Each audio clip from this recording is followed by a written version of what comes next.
Que Dios les bendiga en esta hermosa hora. Es una bendición grande el poder estar en este preciso momento eh, delante de cada uno de los que nos pudieran estar escuchando y viendo. Que quiero compartir en esta hermosa hora una meditación de la palabra del Señor en el Evangelio según San Juan, en su capítulo 9 y verso 31. Y leemos la palabra del Señor como está escrita en nombre del Padre, del Hijo y de su Santo Espíritu. Y sabemos que Dios no oye a los pecadores, pero si alguno es temeroso de Dios y hace la voluntad, a ese oye. Gloria al nombre del Señor.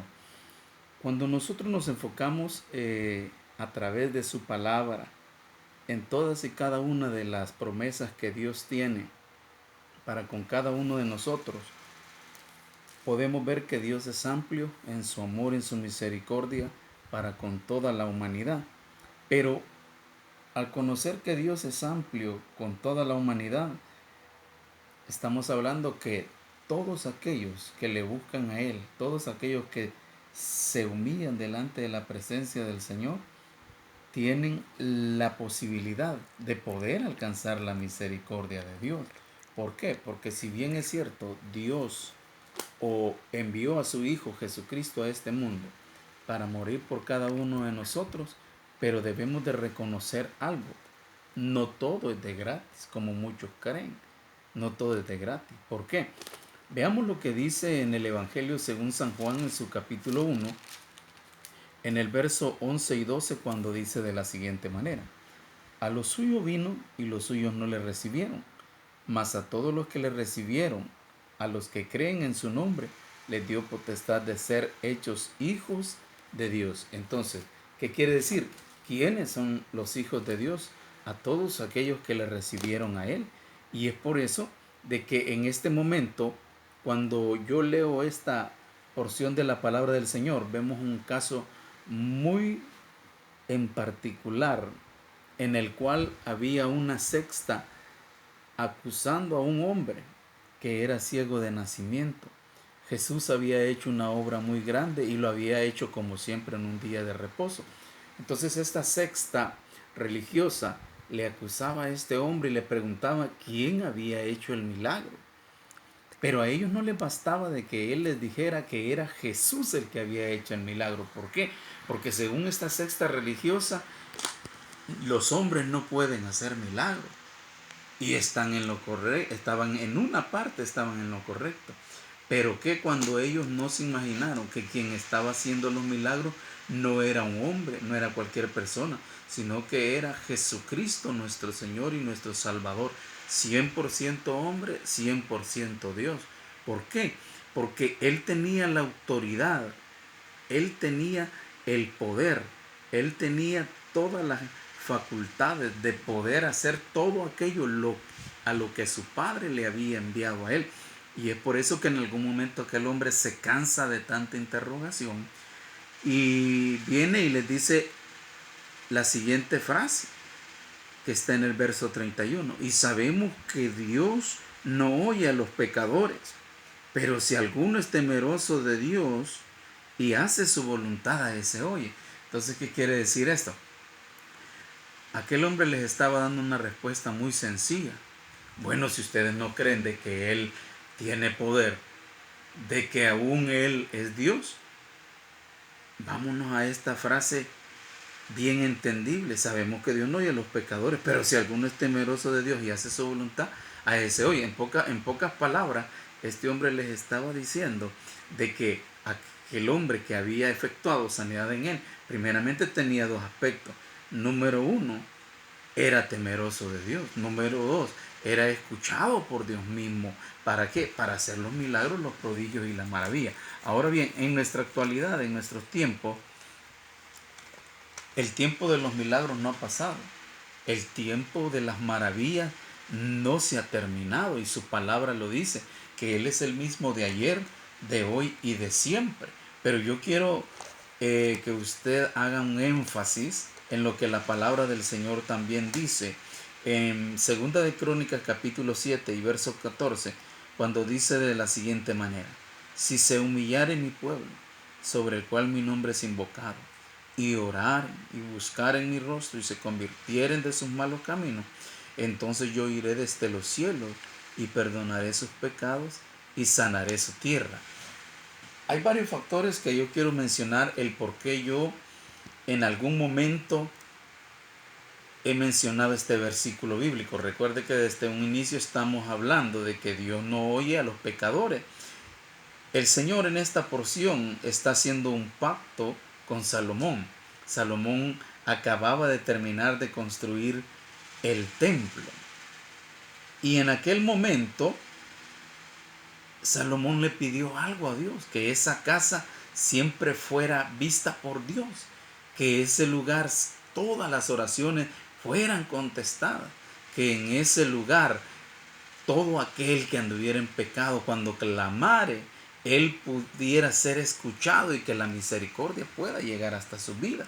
Viene Dios, le responde y le dice de la siguiente manera: si se humillare mi pueblo, sobre el cual mi nombre es invocado, y oraren. El primer factor para que Dios pueda escuchar nuestro clamor y nuestra humillación, nuestro clamor y nuestras oraciones es humillar.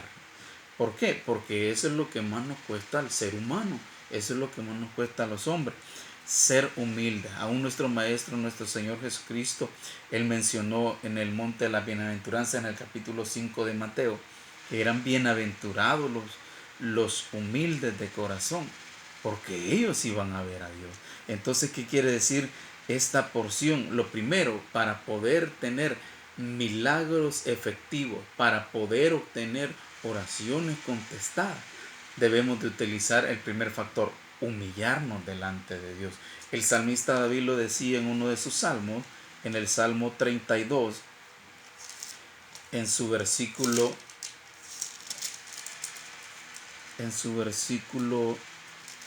2, él dice de la siguiente manera: Salmo 32, verso 2: bienaventurado el hombre a quien Jehová no culpa de iniquidad y en cuyo espíritu no hay engaño. Pero también el verso 1 dice: bienaventurado aquel cuya transgresión ha sido perdonada y cubierto sus pecados. Entonces, ¿qué quiere decir esto? Que para que nuestras oraciones sean escuchadas, debemos de humillar nuestro corazón, debemos de humillarnos primeramente a Dios para poder obtener de Él una respuesta. Muchas personas dicen: yo le oro a Dios, pero Dios no me contesta, Dios no escucha mi clamor. Deténgase un momento, por favor, y vea primeramente si su corazón está humillado, porque a mí de qué me sirve leer toda la Biblia desde el Génesis al Apocalipsis. A mí de qué me sirve ser un gran orador si en mi corazón no hay humildad, si yo en realidad no me he humillado delante de la presencia del Señor y si yo no estoy haciendo su voluntad. Son cosas que como hijos de Dios y como pueblo de Dios debemos de estar conscientes de todas estas cosas. Ahora bien, dice: y oraren y buscaren mi rostro y se convirtieren de sus malos caminos. Entonces, ¿qué quiere decir? Esta promesa Dios no se la está haciendo a personas impías, a personas inconversas. Esta promesa Dios se la está utilizando a personas que conocen de su verdad, a personas que conocen de su misericordia, a personas que le conocen a Él, que en algún momento anduvieron en espíritu en verdad. ¿Por qué? Porque muchas veces nuestros caminos son torcidos y todavía queremos que Dios nos conteste, queremos doblarle el brazo a Dios y aún nos ponemos a hacerle promesas a Dios creyendo de que por X o por Y promesa que yo le haga al Señor, Él me va a contestar la oración. Imposible que Dios lo haga.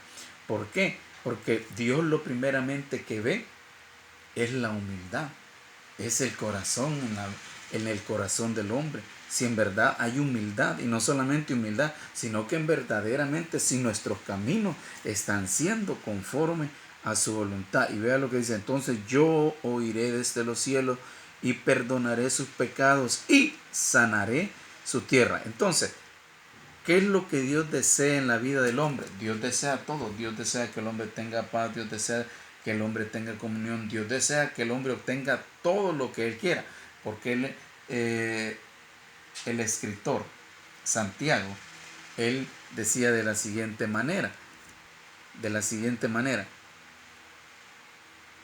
que pedíamos y pedíamos mal. Así que, mis amados hermanos, nosotros lo que podemos decir de la siguiente manera es que debemos de humillar nuestro corazón, que antes de pedirle a Dios debemos de humillar nuestro corazón y sobre todo cambiar nuestros caminos, que es lo que nosotros estamos guiando, que es lo que nosotros estamos caminando. Así que bendiciones grandes para todos. ¿Por qué? Porque Dios esto es lo que desea. Él quiere que nosotros nos humillemos cada día, que nuestros caminos sean los caminos de Dios. ¿Por qué? Un último texto que yo quiero que vayamos es Isaías capítulo 55, verso 6, cuando dice la palabra del Señor de la siguiente manera: buscad a Jehová mientras pueda ser hallado, y llamadle en tanto que está cercano. Deje el impío su camino y el hombre inicuo sus pensamientos, y vuélvase a Jehová, el cual tendrá de él misericordia, al Dios nuestro, el cual será amplio en perdonar. Verso 8. Porque mis pensamientos no son vuestros pensamientos, ni vuestros caminos mis caminos, dijo Jehová. Verso 9. Como son más altos los cielos que la tierra, así son mis caminos más altos que vuestros caminos, y mis pensamientos más que vuestros pensamientos. Mis amados hermanos, debemos de cuidar cuáles son verdaderamente nuestros caminos. Usted puede decir, no, si yo estoy en los caminos de Dios. No, usted puede ir a la iglesia, usted puede leer la Biblia, usted puede orar, pero no está en los caminos de Dios. ¿Por qué? Porque estar en los caminos de Dios es hacer su plena y buena voluntad. ¿Por qué? Porque el hacer la voluntad de Dios debe de ser en todo tiempo. El hacer la voluntad de Dios no solo es ir a la iglesia, no es solo leer la Biblia, no es solamente saber orar, saberme un corito, no. El hacer la voluntad de Dios es amar a nuestro prójimo. El hacer la voluntad de Dios es llevar las buenas nuevas de salvación a otros que los necesitan. El hacer la voluntad de Dios es que cuando el día que me tocó ayunar a mí, ese plato de comida, 1 o 2 platos de comida que yo no me voy a comer, yo lo pueda compartir con una persona que no tiene nada que comer. Eso es hacer la voluntad de Dios. Eso es estar en los caminos de Dios. Así que, mis amados hermanos, es una bendición el poder compartir este pequeño mensaje de la palabra de Dios para que nos motivemos día a día en el camino de Dios. ¿Por qué? Porque muchos de nosotros creemos que estamos caminando en los caminos de Dios, pero realmente lo que muchos tenemos es una religión y no una verdadera relación con nuestro Señor Jesucristo. Recuerde que ante cualquier situación, solo en Jesús hay solución. En estos tiempos de pandemia, mi recomendación es, mis amados hermanos, más fe, menos temor. Bendiciones a todos, que Dios me les bendiga grandemente.